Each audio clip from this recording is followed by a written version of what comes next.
Donc la Mishnah nous enseigne que l'un des miracles qu'il y avait au Beth Amikdash, c'était que le Kohen n'a jamais vu de kéri, le Kohen Gadol n'a jamais vu de kéri pendant Yom Kippour. Il n'a jamais eu de perte qui le rendrait inapte au service du jour de Yom Kippour. Alors, certes, il y avait un remplaçant qui, le cas échéant, pouvait le remplacer. Et des fois, le Kohen Gadol devenait impur, mais jamais par le biais d'une perte qui le rendrait donc de kéri, qui le rendrait impur. Je dis, donc ça faisait partie des nissim du Beth Amikdash. Lo era kéri le Kohen Gadol ben Kippurim, jamais. On voit qu'on prenait de grandes précautions afin que ça n'arrive pas. On ne le laissait pas manger n'importe quoi, Erev Yom Kippour, Yoma Daf Yutret Amud Aleph dans la Mishnah. On ne le laissait pas dormir, Yutret Amud Bet dans la Mishnah. Pourquoi ? Parce que on ne voulait pas qu'il ait un kéri quelconque. Et on l'obligeait à être éveillé en faisant une dracha ou en écoutant une dracha, en écoutant des choses qui vont le tenir en éveil. Donc, a priori, avec toutes ces précautions, il ne pouvait pas avoir de kéri. Et finalement, on dit qu'il y a un S, que l'aura kéri. Peut-être que des fois, il aurait pu somnoler un petit peu, et puis non, l'aura kéri, afpam, jamais. Alors, si on savait qu'il y avait ce NES, alors pourquoi est-ce qu'on a besoin de prendre tant de précautions ? L'aura, il y avait un NES, il y avait un NES. Alors, pourquoi le Kohen Gadol, ça veut dire quoi ? Il devait faire le service du Beth Amikdash, la tension de rentrer dans le Kodesh HaKodashim, la tension donc de faire toutes les avodot qui sont kshira que par le Kohen Gadol. Il faut être en pleine forme. Il faut être en pleine forme et il ne dort pas la veille. On a éveillé aussi le Sgan, d'accord, que lui aussi il est un kéri ? Pas marqué, non. Non. Donc il faisait normalement son truc. Ça, Si on ne laisse pas dormir. voilà, alors ça, c'est ça. Alors la question elle est comme ça. Ça veut dire pourquoi, s'il y avait le NES, pourquoi on a pris toutes ces précautions ? Merveilleux, M. Cohen, vous. Alors voilà. Et là, je pense qu'il y a un enseignement très important à retenir. C'est donc, l'aura kéri, mais on prenait toutes les précautions. Et ça, c'est un grand yesod, je crois, dans la vie, et qu'on découvre aussi avec insistance dans une Gemara dans Masechet Souka, Daf Nunbet. Marqué dans la Gemara dans Souka, Daf Nunbet, Amudbet, comme ça. Amar Rabbi Shimon ben Lakish. Yitzro shel Adam mitgaber alav bechol yom. Umvakesh la amito. C'est-à-dire que le Yetzer Hara, il cherche à prendre le dessus et à massacrer, Khalila, une personne. Umvakesh la amito. C'est-à-dire qu'il y a des choses dans la vie que si on les fait, etc. Lui, ce qu'il cherche, c'est à tuer une personne. Tuer spirituellement, tuer de multiples façons. Malheureusement, Hashem yatzilenu. Il y a un pasouk dans Teilim, Resh Lakish ramène un pasouk dans Teilim, il y a marqué « Sofé Racha la tzadik, umvakesh la amito ». Le Racha guette le tzadik et cherche à le tuer. Donc, Yitzro shel Adam itgaber alav bechol yom. Bechol yom, chaque jour. C'est pas qu'aujourd'hui, il nous laisse tranquille. Chaque jour, quel que soit l'âge, quel que soit le... Il est là. Il guette. Quand est-ce que je pourrais le faire tomber ? ואלמלא הקדוש ברוך הוא שעוזר לו, אינו יכול לו. שנאמר, אדוני לא יעזבנו בידו ולא ירשענו בהישפטו. Ça veut dire que Tzofer Racha la tzadik, le Racha, le Yetzer Hara, il observe, il guette. Quand est-ce que je pourrais le faire tomber ? Si ce n'est qu'Akadosh Baruch Hu ozro, eno yacholo. Si ce n'est qu'Akadosh Baruch Hu l'aide, on n'est pas capable de lui résister. La tzaddik, ouais, c'est-à-dire celui qui est encore tzaddik, il n'a pas encore chuté, donc il est encore tzaddik. Lui, le Racha, il cherche à faire, peut-être des fois le tzaddik, etc., encore plus. Ouais, donc, Sofer Racha la tzaddik, Hashem etzilenu. Il le guette, quand est-ce qu'il arrive, donc il cherche la brèche pour le faire fauter. Et si ce n'est qu'Akadosh Baruch Hu l'aide, on est incapable. Alors, si on parle d'Akadosh Baruch Hu, ça c'est... A priori, ce n'est pas quelque chose qui nous concerne. C'est-à-dire, il nous guette, et Akadosh Baruch Hu, il nous aide. Bon, alors qu'est-ce que ça nous apporte à nous ? C'est une description de quelque chose qui est... Azi, le Gaon de Vilna, quelque chose de très important. Il dit comme ça, Hachem ne va aider une personne que si lui, il prend toutes les précautions. Si je prends toutes les précautions, après, des fois, il peut y avoir une faille dans les précautions que j'ai prises. Ça veut dire que des fois, des gens ont l'impression qu'ils peuvent résister et être plus forts que le Yetzer Hara. Ils montent sur le ring avec le Yetzer Hara. Quand on monte sur le ring avec le Yetzer Hara, on est d'avance KO. On ne peut pas se mesurer à lui. On ne peut pas dire, c'est bon, je vais y aller, mais je saurai résister. Il est trop fort. il est plus fort que nous. Il est plus fort que nous. Ce qui nous incombe, c'est pas de lutter contre lui. Le cas échéant, éventuellement, oui. Mais ce qui nous incombe en tout premier lieu, c'est d'éviter le combat. Il ne faut pas rentrer dans le matzav de combat avec le Yetzer Hara. Il ne faut pas rentrer. Si quelqu'un nous dit Resh Lakish, il est gibor, il a beaucoup d'expérience, il a un savoir-faire gigantesque. Et nous, on est un poids plume. Imaginons un poids lourd sur un ring contre un poids plume. Avec une droite, il le met KO. Nous, on est poids plume et lui, il est poids lourd. Une droite, c'est fini. Alors, qu'est-ce que tu fais? Hachem, il t'aide. Ah, Hachem, il t'aide. Ben, Hachem, il t'aide que si toi, tu as pris toutes les précautions au préalable, si tu n'as pas pris toutes les précautions au préalable, si tu te rends dans un Nisayon, tout en sachant que tu rentres dans un danger, et tu te dis, bon, c'est bon, mais je saurai le gérer, tu ne sauras pas, tu ressortiras KO. Ça, c'est ce que nous enseigne Resh Lakish. Tanad Virabi Ishmael, Impaga Bechabnu Valze, éventuellement, tu sais que tu sens qu'il y a une fragilité. Mais Shachéou le Beth Midrash, amène-le au Beth Midrash. Mais Shachéou, ça veut dire, amène-le au Beth Midrash. Im, Evenhu Nimoach, Im Barzelu Mitpotzetz, etc., etc. Donc ça veut dire qu'il y a toujours des précautions à prendre. L'une des précautions, c'est Beth Midrash. Maintenant, le cas échéant, on a essayé de prendre des précautions, et puis l'oyatsa, alors que je me rosero.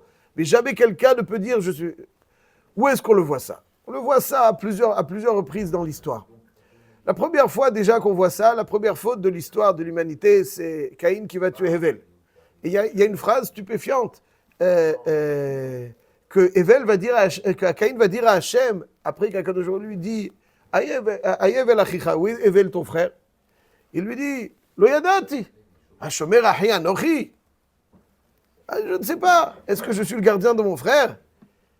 Eh, tu parles à qui là? Tu parles au bon Dieu. Tu sais pas. Si tu es le gardien de ton frère, c'est quelque chose d'incompréhensible. Al-Shikh HaKadosh, il dit, Lo yadati, ça veut dire que je n'avais pas de date à ce moment-là. Roach tout. C'est là le Yetzer Hara. Pourquoi il est plus fort que nous? Parce qu'il nous rend des roach tout. Quand quelqu'un il a un roach tout, il est plus lucide. Roach tout. Ça devient choté. Quelqu'un qui est très lucide, il voit que la Avera n'est pas Kedaï. Quoi, tu peux ruiner une vie sur une Avera? Bémet.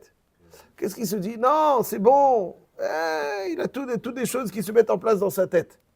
Ça, c'est le Roach tout. Roach tout, il devient choté. Le Yadati, je n'avais plus de date. Voilà, saute. Hashomer achi anochi, c'est toi, dit Caïn à Hachem. C'est toi qui aurais dû me protéger. C'est moi le gardien de mon frère. C'est toi qui dois le protéger. C'est toi le gardien. C'est toi qui aurais dû protéger mon frère en me ôtant ce roi Ashtout. Je suis impuissant face à ce roi Ashtout. Le Yadati, j'ai plus de date. Tu me reproches à moi, Ayev el Achira. J'ai plus de date. On peut reprocher quelque chose à un choté. On peut reprocher quelque chose à un choté. Ouais, on peut reprocher quelque chose à un choté. Choté, c'est un choté. Il était choté à ce moment-là. Le Yadati, j'avais pas de date. À Shomer Achiradochi, c'est moi le gardien.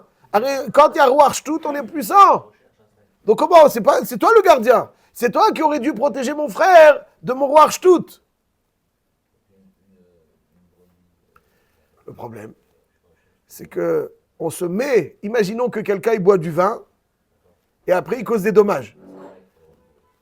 Au moment où il cause le dommage, il était choté, il était shikor kelot. Shikor kelot, il n'était même pas conscient. Il était honnête, donc il est mazik, il est choté. Un choté qui est mazik, il est chayav. Un choté qui est mazik, il est patour. Donc lui, il te dit, il a bu, il était choté au moment où il était mazik. Il n'a pas fait ça consciemment. Il est chayav. Pourquoi? Parce que tu t'es mis dans le matzav de shtout. Quelqu'un qui s'est mis dans le matzav de shtout, il est coupable de toutes les répercussions de ce matzav dans lequel lui-même il s'est mis. Quelqu'un qui subit, khalila, lo alénou, le shtout, la folie, il subit. Quelqu'un qui se met dans le matzav de shtout. Alors quand tu te mets dans le matzav de roach shtout, où tu n'arrives plus à maîtriser, tu es coupable. Pourquoi tu t'es mis là-dessus?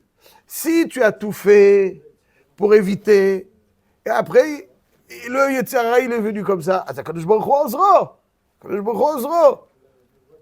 on reproche à Caïn, tu as cultivé la haine envers ton frère. Donc quand tu cultives la haine devant ton frère, tu t'attends que quoi? À quoi? Tu t'attends à qu'Akadosh Baruch Hu t'aide. D'abord, toi, tu dois faire tout ce qui est en tes possibilités. Ensuite, Akadosh Baruch Hu t'aide. On revoit ça aussi dans un autre endroit dans la Torah. Les frères de Yosef avec Yosef Hatzadik. Frère de Yosef, alors c'est pas du tout simple ce qui s'est passé là-bas. Mais en tout cas, dans les Chazal, on voit, dans des Midrashim, on voit que il y a eu erreur. Il y a eu erreur.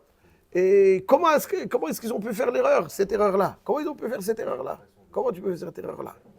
Donc ils disent, parce que il y a eu une certaine forme d'animosité, de sina envers Yosef Hatzadik. Et ensuite, ils étaient sûrs qu'ils faisaient bien. Ils étaient sûrs qu'ils faisaient bien. Ils ont pris Yosef Hatzadik comme quelqu'un qui les menaçait spirituellement, qui menaçait leur avenir.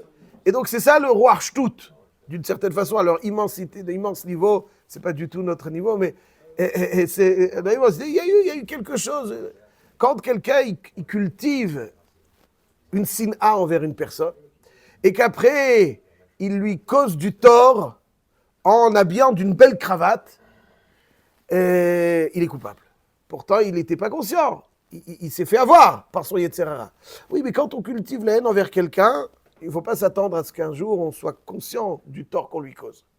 Oui, mais on est coupable néanmoins, parce qu'on a cultivé cette haine. On a cultivé cette haine qu'on avait l'impression d'être capable de maîtriser, mais quand on cultive la haine envers qui que ce soit, on n'est plus capable après de la maîtriser. On n'est plus conscient à quel point on lui cause du tort injustement, et on est totalement coupable. On ne peut pas dire, bon, mais j'étais pas conscient. Lo yadati, hashomer achi anochi, yadata, parce que tu aurais dû éviter cela. Donc les frères de Yosef, ils ont cultivé une certaine forme d'animosité à son égard. Après, il s'est passé ce qui s'est passé. Ils vont dire, bon, mais on était sûr, on a interprété comme ça. Mais tu sais pourquoi tu as interprété comme ça?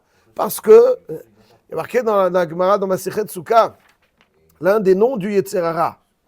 L'un des noms du Yetzirah, il y a marqué Yoel Kirao Tsefoni. Ouais. C'est quoi, nous, est-ce qu'on on chante, dans les chants, on appelle le Yetzirah Tsefoni. Tsefoni. Tsafon. Arhekna me'aleha hevratkat atsefoni. N'est-ce pas? Hevratkat atsefoni. Vous la connaissez celle-là ou les pas? Allez, c'est pas de Djerba. Bon. Tsefoni, c'est le Yetzirah, il est Tsafon. C'est quoi le Tsafon? Tsafon, ça veut dire, voilà. Pourquoi le Tsafon, pourquoi le nord s'appelle Tsafon? Parce que le soleil est caché. Il est plus caché dans le nord. Le Mizrach, pourquoi il s'appelle l'Est, il s'appelle Mizrach? Parce que le soleil brille, Zoreach. Le Ma'arav, pourquoi il s'appelle Ma'arav? Parce que c'est Mlachon Erev. Là-bas, c'est le Erev. Et pourquoi le Darom s'appelle Darom, le sud? Parce que Darom, c'est là-bas que le soleil est à son plus fort, au zénith. Alors, le Tsafon, il est caché, le soleil, il est caché. Et on dit que le Yetzirah, il est Tsafoun, il est caché. Il est caché? Vous ne le voyez pas? Non? Vous ne connaissez pas Yetzirah, ça existe. Ce matin, lorsque le réveil a sonné, il était là déjà. Tout de suite. Le réveil sonne. Chez vous, non? Bon. Notre ami Al-Shalom, il est au niveau d'Adam Rishon. Sans sonnerie. Mais c'est l'air. Alors. Si je dors à 1h du matin, à 4h, Bon, parfait. Mais les maasés, chez la plupart des gens qui mettent le réveil, alors le Yetzirah est la première personne qu'ils rencontrent dans la journée. Voilà. Et c'est n'importe quoi. Voilà.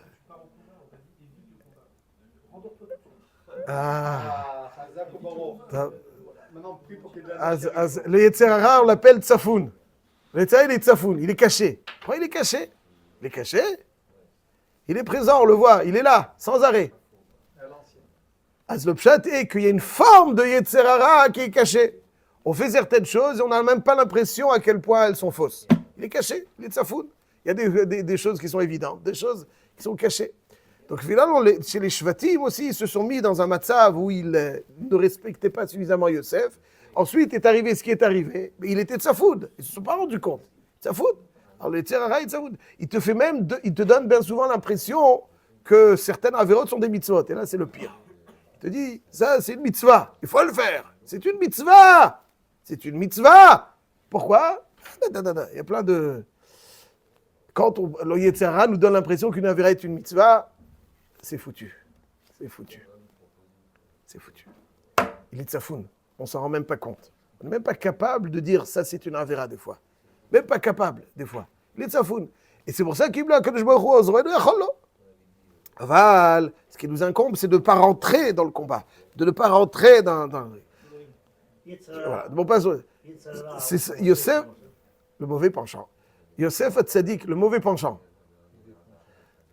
Yosef Hatzadik, par contre, il est devenu, contrairement à ses frères, il est venu face à la femme de Potiphar. Enfin, il a subi l'agression de la femme de Potiphar. A-t-il succombé? Non. Il a eu une aide sublime. N'est-ce pas? Il a eu bout diokno chez la vive. C'est une aide mina shamaim. Donc, est-ce que je il est venu? Parce qu'il ne cherchait pas à la voir. Il cherchait à l'éviter. N'est-ce pas? Elle s'habillait de façon provocante et puis lui, il ne le regardait pas. Donc il a fait ce qu'il pouvait faire. Quand on fait ce qu'on peut faire et que B'chol Zot le Yetzer Hara vient nous chercher, là, Kadosh Baruch Hu, il nous aide. C'est ça que le pshat est que le Kohen Gadol l'aura acquéri. Be'yom Kippourim. Il y a un nes. Mais vous savez pourquoi il a eu Dieu ce nes? Pourquoi Kadosh Baruch Hu l'a aidé? Parce qu'ils ont pris toutes les précautions préalables de telle façon à ce que jamais, il verra de Kéri. Quand on prend toutes les précautions, alors on a une siyata d'Ishmaya. Si quelqu'un laisse macérer l'animosité, si quelqu'un se laisse exposer à des choses bizarres, et qu'il pense qu'il va pouvoir les gérer, et qu'il pense qu'il va pouvoir venir à bout, ou Toré Begadol, le Yetzer Hara est plus expérimenté, plus intelligent, plus fort, plus rusé que nous. C'est un poids lourd, et nous on est poids plume. Même pas poids plume. Poids plume, au moins, il peut... On n'est même pas poids plume. Il suffit... Aval, la seule chose qu'on peut faire, c'est que je vois Ozro. Al tevienu lo l'idée nisayon. Assur la vol l'idée nisayon. On ne peut pas aller dans des endroits qui nous mettront dans le nisayon. Si tu vas dans le nisayon, à que je dit, ah, tu penses que tu peux te mesurer avec lui. Non, on va voir. On va te voir. Il a que je vois Ozro. Ça, c'est donc l'enseignement qu'on peut tirer de ce nes du Beth Amikdash qui doit nous accompagner dans notre quotidien. Zak Baruch. Quoi? Ah voilà Albert. Albert. Ah non. Dehors, il va les enlever l'autre.